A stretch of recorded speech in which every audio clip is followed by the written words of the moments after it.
Under this lecture, we are discussing about the knowledge management, how we can manage or rather make arrangements to manage knowledge in an organization. අපි ආයතනයක් තුළ දැනුම කළමනාකරණය කරන්නේ කොහොමද කියලා අපි මේකෙන් අපි මේ දැනුම් කළමනාකරණය කියන මාතෘකාව යටතේ අපිට කතා කරන්න පුළුවන්. අපි මේකදී විශේෂයෙන්ම කතා කරන්නේ මොකද අපි ආයතනයක ඉන්න පුද්ගලයින් කියන කාරණාව පමණක් ආයතනයට වැදගත් වෙන්නේ නැහැ. ආයතනයේ ඉන්න පුද්ගලයෝ අපි 1000ක් හිටියත් අපිට වැදගත් වෙන්නේ පුද්ගලයන් සංඛ්‍යාව නෙවෙයි ඒ අයගේ දැනුම සහ කුසලතා සහ ඒ දැනුම සහ කුසලතා භාවිතා කරන්නේ කොහොමද කියන එක. What matters in the organization is not the number of people but how we are using their knowledge and skills and how we can apply those for the organizational requirements.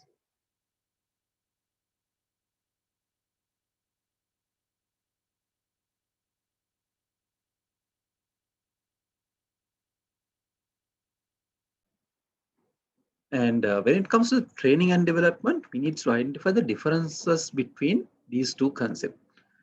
In the case of the training, it's designated to provide learners with the knowledge and skills needed for their present jobs. In the case of in the formal and the informal manner. But in the case of the development, it involves the learning that goes beyond today's job, more of a long-term focus, where the training is more of the short-term or the current focus. Development is more on the long-term focus. And then there's another concept called learning organization, where the learning organizations are not educational organizations. Some people take it wrong. Learning organizations are the firms that recognizes the critical importance of continuous performance-related training and development, and there's a D missing, and take appropriate actions on that. So, අපි මේ කාරණා හරියටම හඳුනා ගන්න ඕනේ. පුහුණුව සහ සංවර්ධනය වගේම පුහුණු වන ආයතන, පුහුණුව ලබා දෙන ආයතන කියන ඉගෙනුම් ආයතන කියලා අපිට කියන්න පුළුවන්. මේ කියන කාරණාවලදී අපි පුහුණුව කියන කාරණේදී බලන්නේ වර්තමානයේ පුද්ගලයෙක් නියතව ඉන්න රැකියාවට අදාළව අවශ්‍ය දැනුම සහ කුසලතා ලබා දීම සිදු කිරීම තමයි අපි පුහුණුව කියලා කියන්නේ.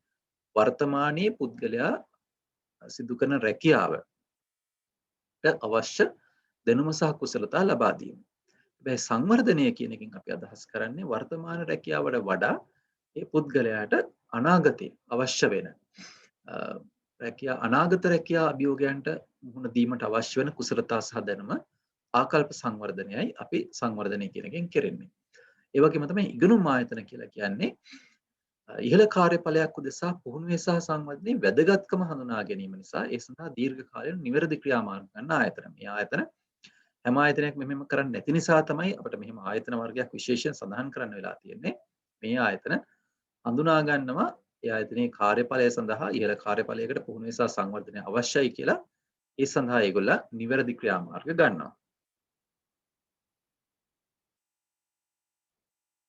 When it comes to the factors influencing the training and development, again, like in many other areas, top management support is critical. Like you saw this in grievance management, you saw this in salaries and benefits, you saw this in HRIS, you saw this in performance management. So likewise, even in the training and development, top management support is a critical thing. ඉහළ කළමනාකාරීත්වයේ සහාය අනිවාර්යයෙන්ම තියෙන්න ඕන. පුහුණුව සහ සංවර්ධනය සාර්ථක කරගන්න නම්. ඒ වගේම තමයි අනිකුත් කළමනාකරුවන්ගේ සහායත්. HR එකේ සහාය විතරක් මේකට ලැබිලා හරියන්නේ නැහැ. අනිකුත් දෙපාර්තමේන්තු වල කළමනාකරුවන්ගේ සහායත් we need the commitment from other managers as well.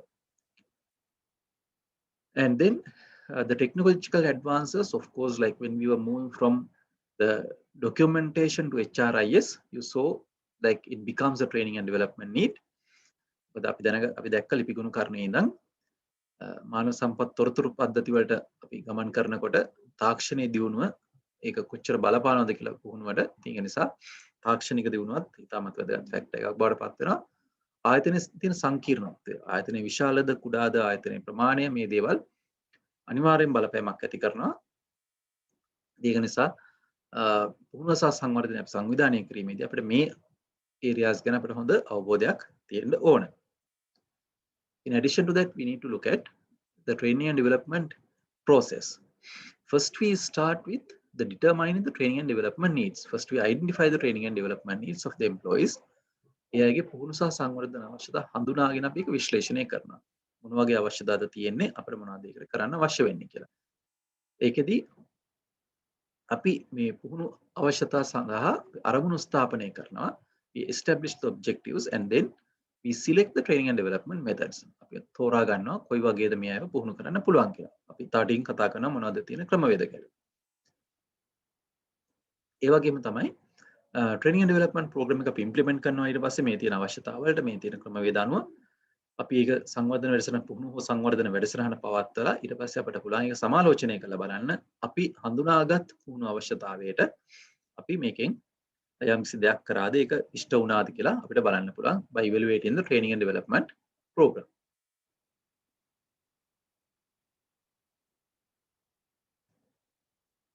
And we need to remember that in order to compete effectively, firms must keep employees well trained. තරංකාරීත්වයට මුහුණ දෙන්න නම් සේවකයන් හොඳින් පුහුණු කර තබා ගන්න ඕන. ඔයගොල්ලන්ට මතක සමහරට අපි දෙවෙනි ලෙක්චර් එකේ කතා කරා introduction to HRM එකේදී that today's competition is for talent කියලා. අපි කිව්වා වර්තමානයේ තරංකාරීත්වය තියෙන්නේ දක්ෂ සේවකයන්ට කියලා. ඉතින් මේ තරංකාරීත්වයට මුහුණ දෙන්න නම් අපි සේවකයන් දක්ෂව සේවකයන් හැකියාත්මකව තබා ගන්න නම් අපි පුහුණු කරලා තබා ගන්න ඕන අපේ සේවකයන්. ඇයි අපි පුහුණු අවශ්‍යතා විශ්ලේෂණය කරන්නේ? අපි පුහුණු අවශ්‍යතා හඳුනාගෙන අපි විශ්ලේෂණය කරන්නේ. ප්‍රධානම දේ තමයි අපිට ඒකෙන් පුළුවන් අත්‍යවශ්‍ය අංශ පමණක් පුහුණු කරන්නම් වාලේ පුහුණු කිරීම නොකරන්න. ඒ වගේම තමයි අපිට ඒකෙන් පුළුවන් පිරිවැය අවම වනසේ පුහුණු කිරීම කරන්න. අපිට සල් වේදම් කරනවට වඩා අපිට හරියටම පිරිවැය අවම වෙන විදිහට පුහුණු කරන්න පුළුවන්.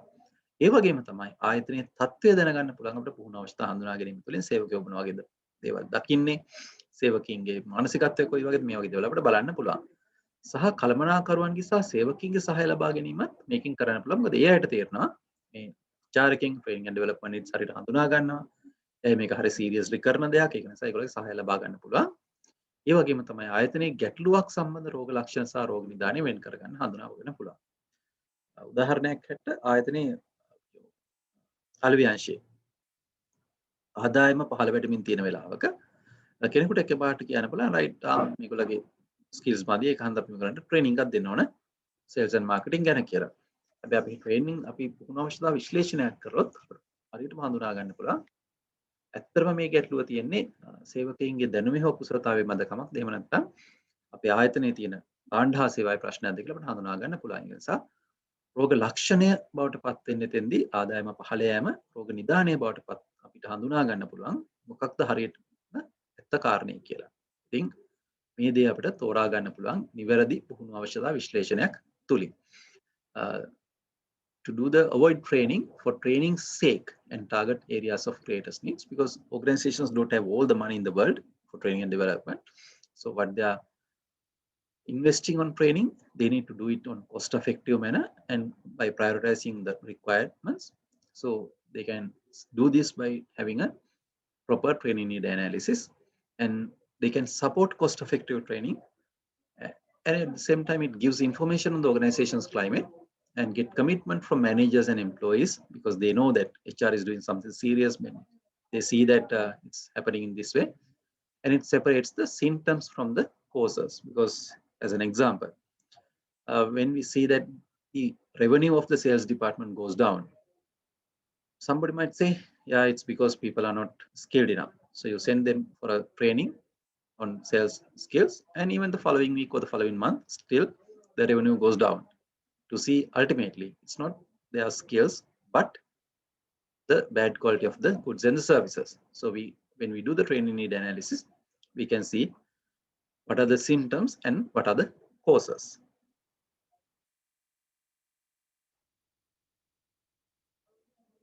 But how to identify a need? There are so many ways. One of the most important or the common ways is through the vision, mission, and the objectives of the organization. Because ultimately the people need to achieve the vision, mission, and the objectives of the organization. So these things can come in as training needs. They can cascade down. So people know what to do to achieve this vision, mission, and objectives. And then there can be complaints from staff, customers, and clients. Because then we can address these issues. And then there can be poor quality of work. and frequent errors, and especially the large staff turnover if people are leaving the organization in large amounts, and deadlines are not being met.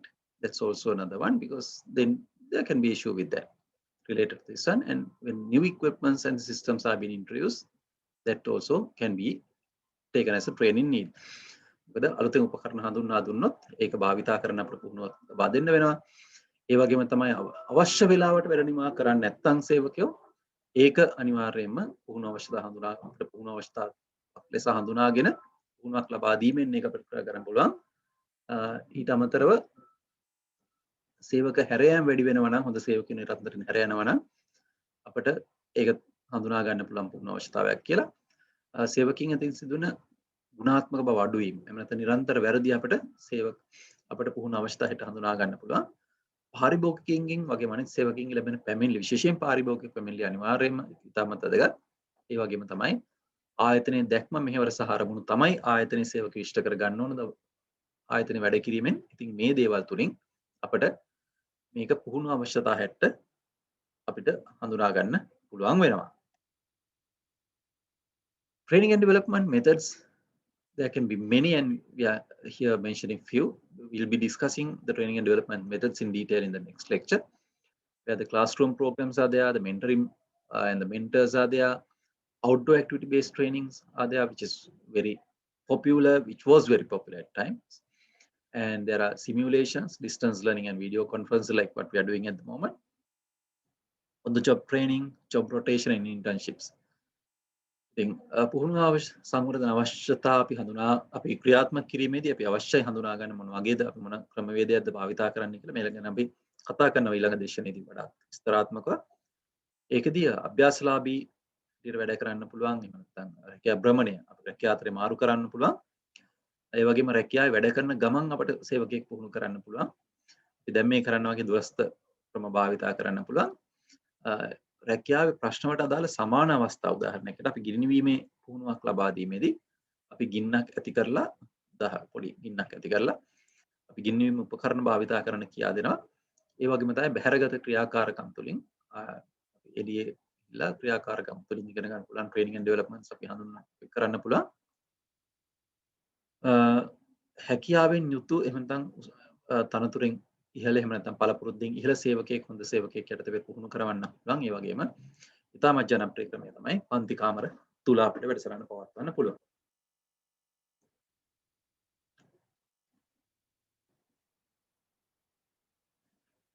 And not training and develop, not or rather doing the training and development itself is not going to help the organization unless otherwise we evaluate the human resource development, the process itself. අපි මානව සම්පත් සංවර්ධනය කරාට විතරක් වැඩක් වෙන්නේ නැහැ. මොකද අපි ඒ තුලින් ඒක අපි කොහොමද කරන්නේ කියලා අපිට අපි අවබෝධයක් නැත්නම් අපි ඒක විශ්ලේෂණය කරන්නේ නැත්නම්. ඒකෙදි අපිට පුහුණු තැනත්තාගේ මතය විමසන්න පුළුවන් කොහොමද ප්‍රෝග්‍රෑම් එක, ask the participant opinion about how the program conducted, and we can measure the extent of learning if we can measure it after 1 month, after 3 months, after 6 months, during the performance evaluation. If we can do that, that's a better way of doing than the first one. And then of course we can check whether there's a change in behavior. If the person is coming late continuously and we send them for a time management program, and after 1 week, after 1 month, after 3 months, we check whether there has been a change in the behavior. හැසිරීමේ වෙනසක් වෙලා තියෙනවද කියලා අපිට බලන්න පුළුවන්. ඒ වගේම තමයි අපිට පුළුවන් අපි පුහුණුව සංවර්ධනය සඳහා අපි ඇති කරගන්න අරමුණු process එකේදී ඔයගොල්ලෝ දැක්කා. මේ අරමුණුත් එක්ක අපිට සංසන්දනය කරලා බලන්න පුළුවන් අරමුණු එක්ක ඉෂ්ට වෙලාද කියලා. ඒ වගේම තමයි වඩාත් හොඳින් කාර්ය සිද්ධ කරන ආයතනත් එක්ක අපිට පුළුවන් සංසන්දනය කරලා බලන්න මේක අපි මේ ලබා දීපු පුහුණුව සහ සංවර්ධනය සිද්ධ වෙලාද කියලා බලන්න. යමක් වෙලාද කියලා. ඇත්තටම ගත්තොත් ඉවැලුවේෂන් එක හරිම අමාරුයි, ලේසි නැහැ. මොකද සමහර දේවල් අපිට එකපාරට මැනුවල් දේවල් නම් අපිට කෙලිම බලලා කියන්න බලන්න right. ප්‍රොඩක්ෂන් එකේදී අපි යවනවා ප්‍රෝග්‍රෑම් එකකට right. මෙයා මේක කරලා තියනවා කියලා. හැබැයි සමහර කාරණා හැම අපිට බලන්න අමාරුයි. මොකද ඒකට බලපාන වෙනත් සාධක තියෙන්න පුළුවන්. හැබැයි ඒක අත්‍යවශ්‍ය කාරණයක්. Evaluation is difficult but necessary. Otherwise, training is an investment. So otherwise, if you are not doing this, we won't be able to see what's the return on investment is. ඒ වගේම තමයි අපිට ට්‍රේනින් බජට් එකක් අපි හදා ගන්න ඕන. මොකද පුහුණුව සහ සංවර්ධනයේ වැඩසටහනට කොච්චර සල්ලි යනවද කියලා අපට බලන්න අවශ්‍ය වෙනවා. We need to have a training budget so we know how much the training would cost. And in a training budget we get the fixed cost. ස්ථාවර පිරවැය තියෙනවා. ස්ථාවර පිරවැය කියන්නේ සහභාගිකයින්ගේ ගණන අනුව නොවෙනස් වෙන පිරවැය. උදාහරණයකට ෆැසිලිටේටර්ගේ ෆී එක වෙන්න පුළුවන්. මාර්කටිං ඉන්ෆර්මේෂන් ඩිස්ට්‍රිබියුෂන් වෙන්න මේ දේවල් වෙන්න පුළුවන්. මේක වෙනස් වෙන්නේ නැහැ. Those cost will not change depending on the number of participants. But on the other hand, the variable cost will change depending on the number of participants.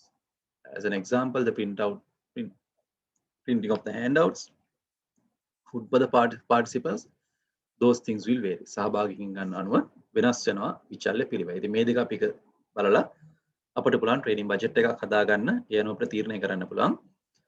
එක් පුද්ගලයෙක් සඳහා අපි කොච්චර වියදමක් දරනවද කියලා. ඉතින් සමහර ආයතනවල ට්‍රේනින් බජට් එක හදනකොට මාණ්ඩලික නිලධාරීන්ට එහෙම නැත්නම් කළමනාකරුවන් නොවන සේවකයින්ට මේ තරම් ප්‍රමාණයක් වියදම් කරනවා කියලා ඒගොල්ලෝ තීරණය කරලා තියෙනවා. අවුරුද්ද මුලදීම නැත්නම් පොලිසි ලෙවල් එකේදීම ට්‍රේනින් ඇන්ඩ් ඩෙවලොප්මන්ට් පොලිසි එක හදද්දී මේගොල්ලෝ ඩිසයිඩ් කරනවා මේ වගේ මට්ටමක් අපි වියදම් කරන්න කියලා. ඒ අනුව අපිට පුළුවන් මේ training budget එකට ඒකත් භාවිතා කරන්න. ඒ වගේම තමයි සමහර ආයතන they take it as a percentage of the salary budget of the organization or the revenue of the organization. So depending on the organization, those things can vary. ඒ වගේම තමයි අපිට බලන්න පුළුවන් තවත් ආකාර දෙකක් තමයි. එකක් තමයි direct cost එක සහ indirect cost එක. Direct cost එක කියන්නේ all of the expenses involved in putting together in training program. So you can here clearly see that these expenses directly to the training program we are doing. පරිසරහන්ට කෙලින්ම සම්බන්ධ කරන්න පුළුවන් පිරිවැය. උදාහරණයකට ඒකට අදාළ දේවල් අපි මිලදී ගන්න එක, ඒකට අදාළ printing කරන එක, equipments භාවිතා කරන එක, මේ වගේ අපිට මේ දේවල් අපිට හරියටම බලන්න පුළුවන්. වක්‍ර පිරිවැය අපිට කෙලින්ම බලා ගන්න බෑ. මොකද වැඩසටහනට කෙලින්ම සම්බන්ධ කරන්න බෑ. Indirect cost we can't directly put it into it. But like the administrative and the clerical salaries of the training staff, things like that, or the productivity loss, the man-hour loss when you are attending the training program. උදාහරණයක් අහිමි වන මිනිස් පැය ගන්න. වැඩසටහනට සහභාගී වීම නිසා අහිමි වෙන මිනිස් පැය ගන්න වගේ දේවල් අපිට හරියට බලා ගන්න බැහැ. නමුත් මේ දේවල් අපිට කියන්න පුළුවන් වක්‍ර පිරිවැය එහෙම නැත්නම් indirect cost කියලා. ඒ වගේම තමයි it's necessary that we have a training calendar or training plan because planning is very important, you know it. So in the training plan we'll put when is it taking place, when is the training is taking place. Normally we prepare as far with the financial year, and complexity and the content will depend on the organizational requirements. අපි training calendar එකක් සැලසුමක් හදන්නේ පුහුණු හෝ සංවර්ධන වැඩසටහනක සැලැස්මක් හදන්නේ පුහුණු හෝ සංවර්ධන වැඩසටහන කවද්ද කොහෙද කොයි කාලද තියෙන්නේ කියලා බලා ගන්න. සාමාන්‍යයෙන් අපි මේක හදන්නේ ආයතනයේ මූල්‍ය වර්ෂයට අදාළව ජනවාරි 1 වෙනිදා දෙසැම්බර් 31 වෙන්න පුළුවන්, අප්‍රේල් 1 වෙනිදා මාර්තු 31 වෙන්න පුළුවන් ආයතනට අනුව, සහ මේකේ සංකීර්ණත්වය සහ අන්තර්ගතය ආයතනික අවශ්‍යතා මත වෙනස් වෙනවා. අපි මේක හදද්දී අපිට තියෙන සලකා බලන්න ඕන කාරණාවල් දිගත්තොත් ආයතනයේ අවශ්‍යතා අපි සලකා බලන්න ඕන, මූල්‍ය තත්ත්වය අපි සලකා බලන්න ඕන, ඒ වගේම තමයි පුහුණුව සංවර්ධන ප්‍රතිපත්ති, ආයතනයේ ශක්තියින්, දුර්වලතා අවස්ථා සහ තර්ජන, ඒ වගේම තමයි අපි PESTEL එක සලකා බලන්න ඕන. We need to look at operational requirements and the financial requirements of the organization, training and development policy, SWOT and the PESTEL. These are two examples of training calendars. මේ තියෙන training calendars දෙකකට උදාහරණ දෙකක්.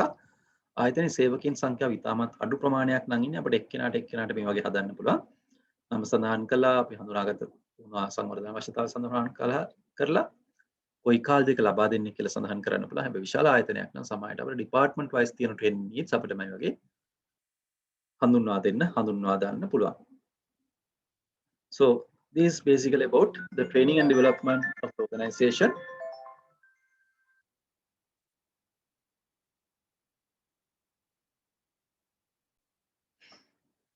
ඉතින් ඇත්තටම කෙනෙකුට දැන් අදහසක් මතුවෙන්න පුළුවන් අපි කතා කරන්න පටන් ගත්තේ knowledge management ගැන.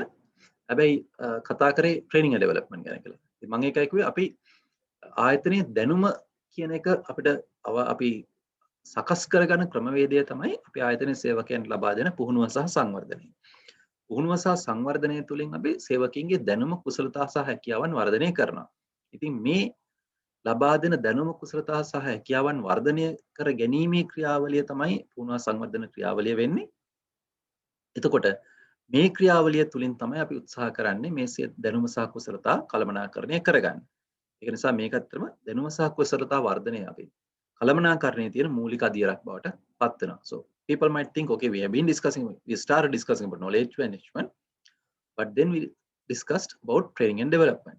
We need to understand that training and development is the basic process behind the knowledge management in the organization. So we discussed about that part. So the same references like we have been discussing, so you can refer to any of these things on training and development. And then we have the assignment 7. Training and development is not a cost but an investment. Do you agree? Explain your answer. Training and development is not a cost but an investment. Do you agree? Explain your answer. පුහුණුව සහ සංවර්ධනය කියන්නේ පිරිවැයක් නෙවෙයි ආයෝජනයක්. මේකට එකඟ වෙනවද? එහෙමනම් පිළිතුර විස්තර කරන්න අවශ්‍යයි. පුහුණුව සහ සංවර්ධනය කියන්නේ අපි ට්‍රේනින් බජට් එකක් හදනවා තමයි. නමුත් ඒක පිරිවැයක් නෙවෙයි, වියදමක් නෙවෙයි, ආයෝජනයක්. ඒකට එකඟ වෙනවද? ඒ අනුව තමන්ගේ පිළිතුර විස්තර කරන්න ඕන. මේක තමයි මේ පාඩමට අදාළව අසයින්මන්ට් එක වෙන්නේ. අසයින්මන්ට් 7 එක.